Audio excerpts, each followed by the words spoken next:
The question was, on what date will the Prime Minister bring in a foreign influence registry? This is something that his own top public servant has suggested, something he's discussed with the Australian Prime Minister, an idea that he's known about for years and could have consulted on all of that time. You have to register if you want to lobby on behalf of the food bank, but you don't have to register if you want to manipulate our democracy on behalf of a foreign dictatorship. That is the case after 8 years of this Prime Minister. 8 years is long enough. Enough talk. On what date will we have a foreign influence registry? The date. The Right Honourable Prime Minister. I'll take no lessons from a former minister of democratic institutions whose shining achievement was actually making it harder for Canadians to vote in the elections.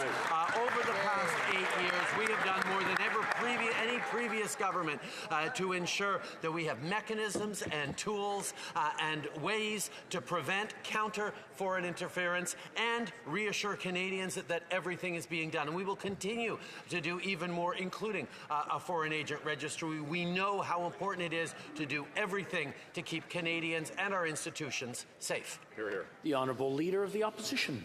I asked a second time for the date for a foreign influence registry, and he refuses to answer the question. Another question is that his department prepared a briefing which said there was a large clandestine transfer of funds earmarked for the federal election from the People's Republic of China consulate in Toronto.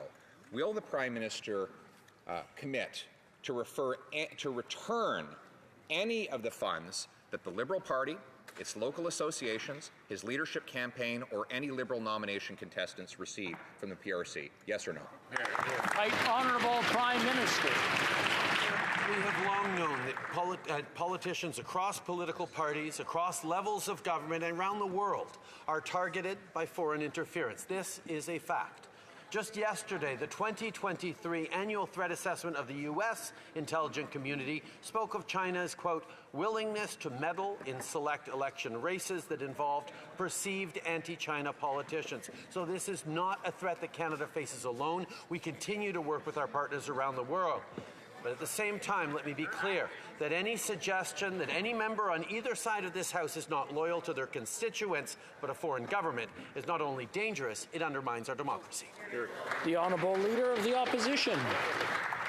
The question was whether the Prime Minister would commit to the Liberal Party, his leadership campaign, or any other branches of his party returning any funds that they received from this large clandestine transfer. This information was in a briefing note that he received from his own department. He's known about this for months. So once again, will the Prime Minister commit to returning any money that his party or his leadership campaign or any other branch of the Liberal Party got from the PRC? Yes or no? Right Honourable Prime Minister.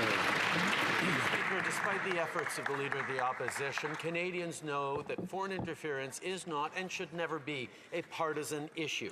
That's why we'll be appointing an independent expert to identify any gaps in our system. They will make public recommendations, which could include a formal inquiry or some other independent review process, and we will abide by those recommendations. We also have two national security bodies that will undertake independent reviews of foreign interference in our elections, and we're also taking further immediate action to bolster our institutions, better coordinate government efforts to combat foreign interference, and more.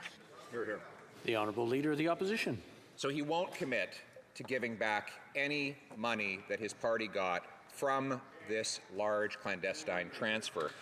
Instead, he delays, as he's been doing. He's known about this for 7 years, and now he's got these processes that have no time frame. They could go on for years without us getting answers or action. He knowingly allowed this to go ahead in 2 successive elections, and now he's delaying. What's to stop it from happening again in the next election if we don't get answers before that election happens?